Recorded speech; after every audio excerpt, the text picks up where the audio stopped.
আলাইকুম ওয়া রাহমাতুল্লাহ। প্রত্যেকের জবান দিয়ে আওয়াজ উঠুক আলহামদুলিল্লাহ। মানবতার মুক্তির নিশানি নবী মুহাম্মদুর রাসূলুল্লাহ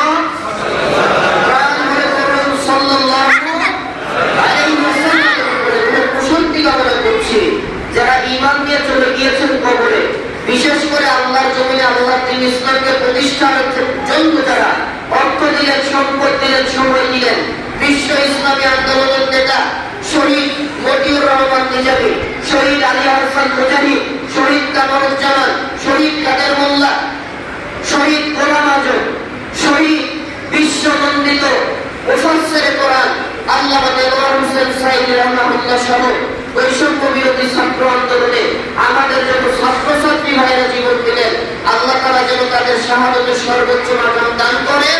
তাদের রক্তের বিনিময়ে এই বাংলাদেশকে আল্লাহ যেন ইসলামী সমাজ হিসেবে, ইসলামী রাষ্ট্র হিসেবে কবুল করে দেন। একটু দোয়া কবুলের নিয়তে বলেন আমিন। একটি ছোট্ট আয়াতে কারিমা তেলাওয়াত করেছি। 21 নম্বর পারা কোরআনুল কারীমে, সূরার নাম সূরা আহজাব, 21 নম্বর আয়াতে কারিমা। কত নম্বর পারা? একটু বলেন। 21। কোন কিতাবে? হ্যাঁ, আল কোরআনে। কোন কিতাব? আল কোরআন। কত নম্বর পারা? 21 পারা। সূরার নাম কি? আহজাব। সূরা আহজাব। কত নম্বর আয়াত? 21 নম্বর আয়াত। এই 21 নম্বর আয়াতটা সূরা আহজাব 21 আর 22 দুইটা পারা মিলে এর বর্ণনা।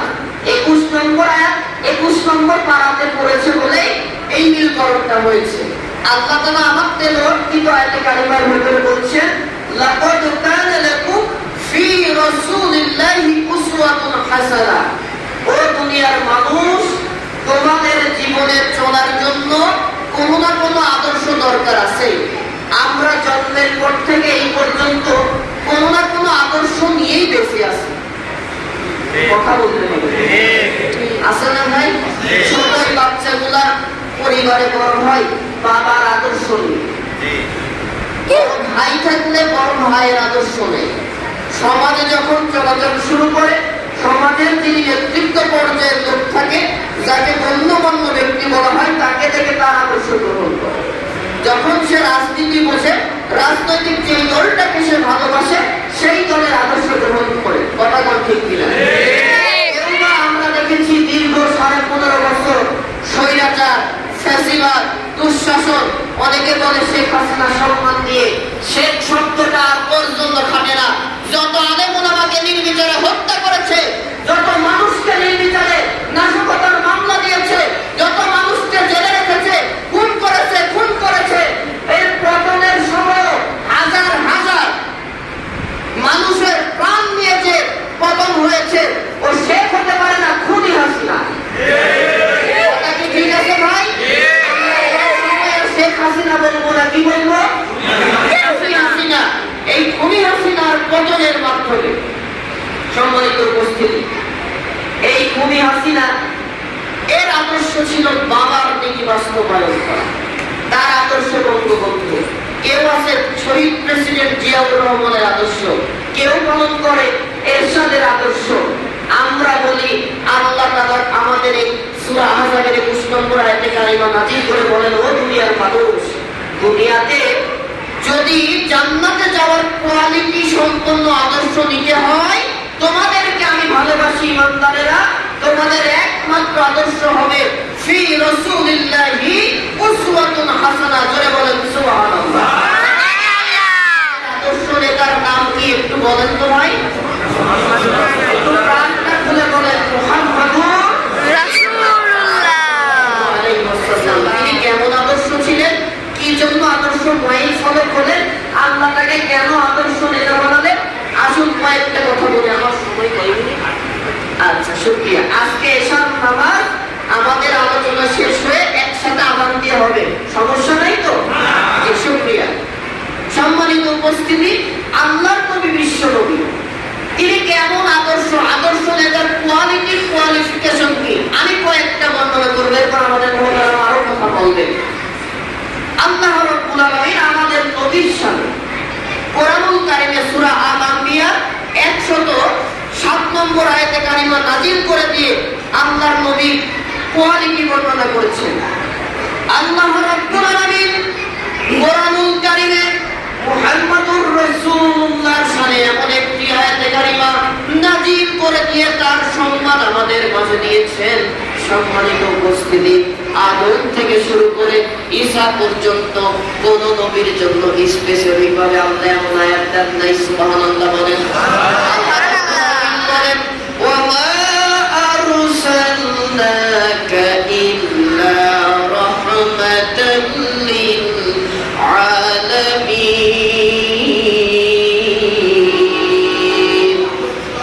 হাবিব, আমি আল্লাহ রাব্বুল আলামিন तमाम সৃষ্টি জগতের রব, সকল সৃষ্টির একমাত্র স্রষ্টা। জোরে বলেন কে?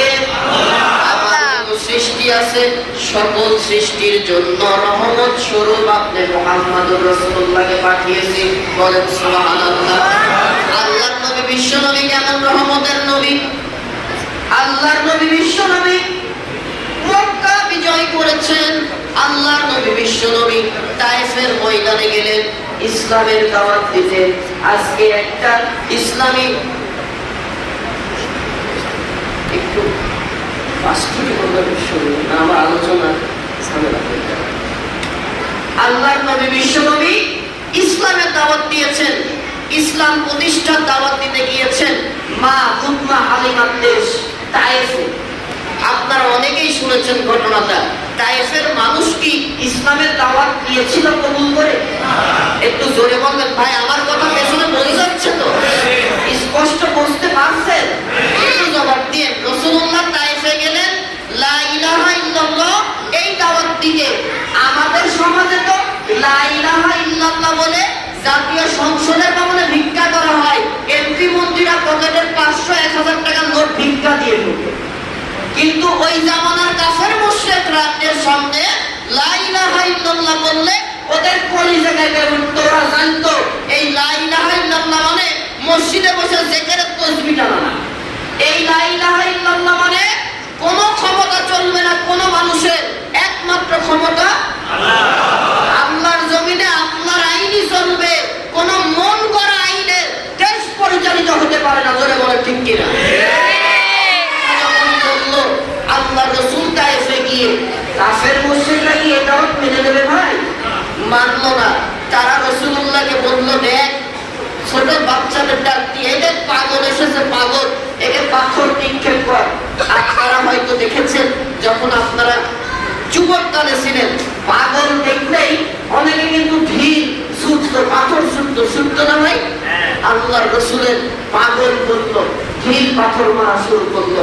আমরা এই সময়ও দেখি যারা ইসলামের দাওয়াত দিয়েছে, যারা ইসলাম প্রতিষ্ঠার কাজের জন্য, দাওয়াতি কাজের জন্য মানুষের দ্বারে দ্বারে ঘরে, এই সময় তো তাদেরকে পাগল বললে মানুষ বুঝে ফেলবে, মানুষ সচেতন। পাগল বলে না, রাজাকার বলে গালি দিয়েছে।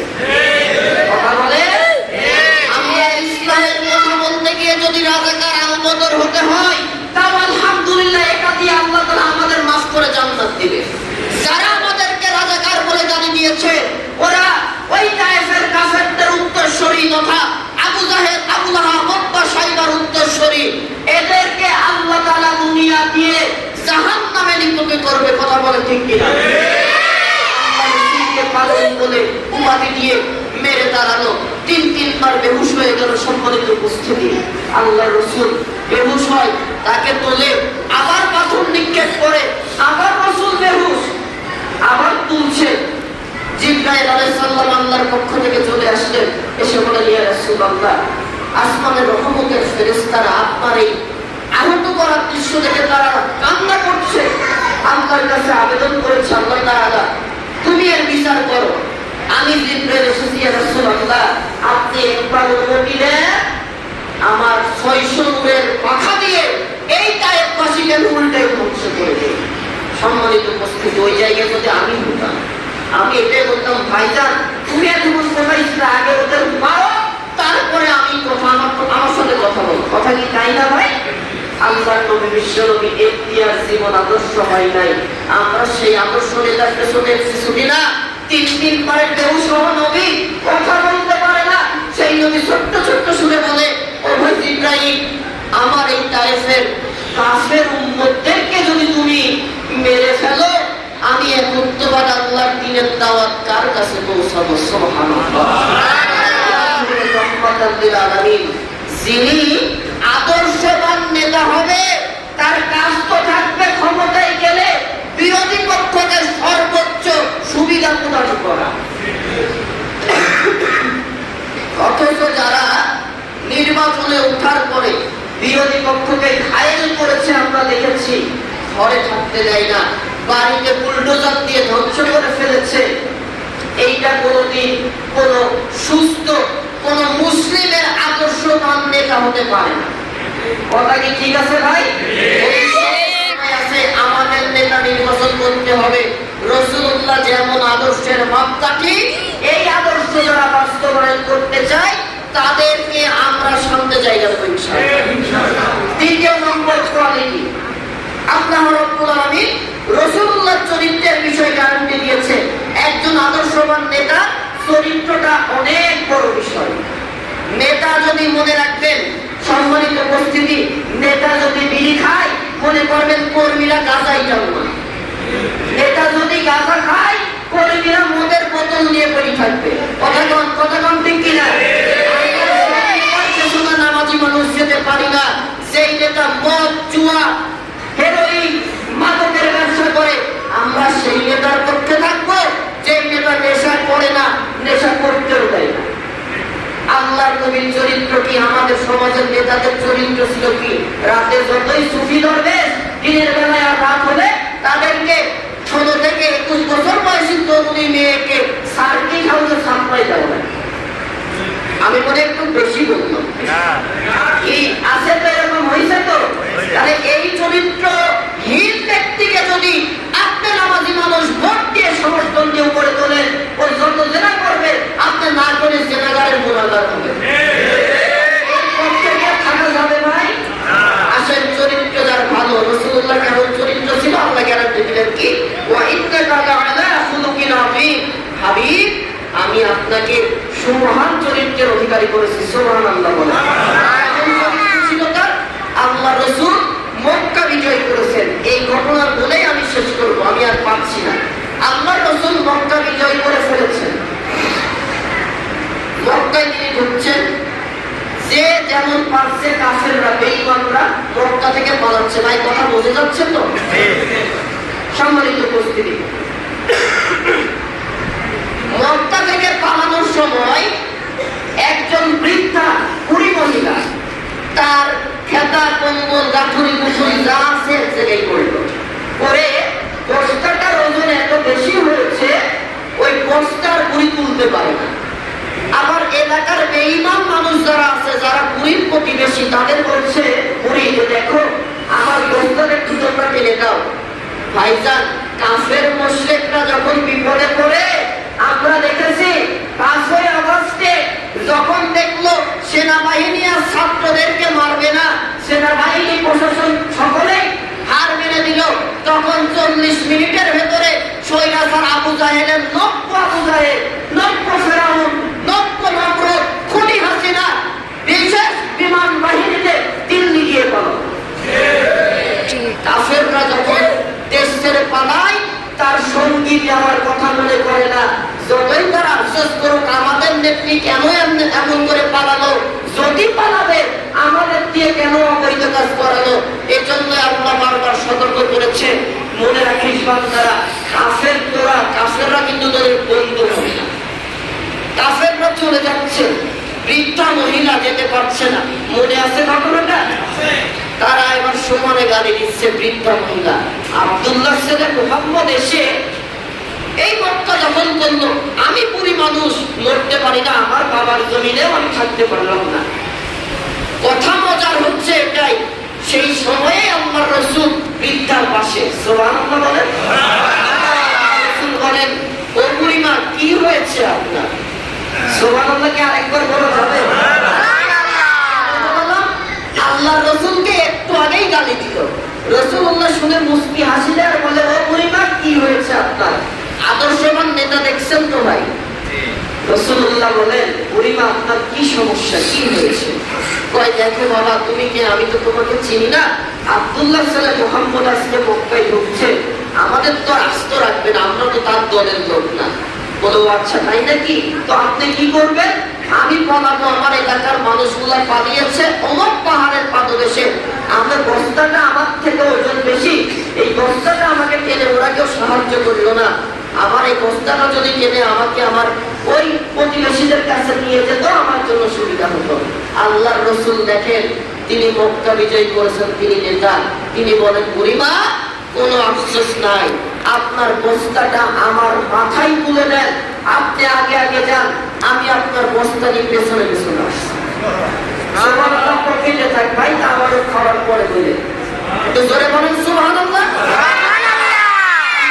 বিশ্বনবী মাথায় নিলেন বস্তা, বুড়ি আগে যায়, নবীজি পেছনে, আর বুড়ি ইচ্ছা মতো মুহাম্মদুর রাসূলুল্লাহ নাম ধরে কাঁদি দেওয়া শুরু করেছে। সম্মানিত উপস্থিতি, কিছু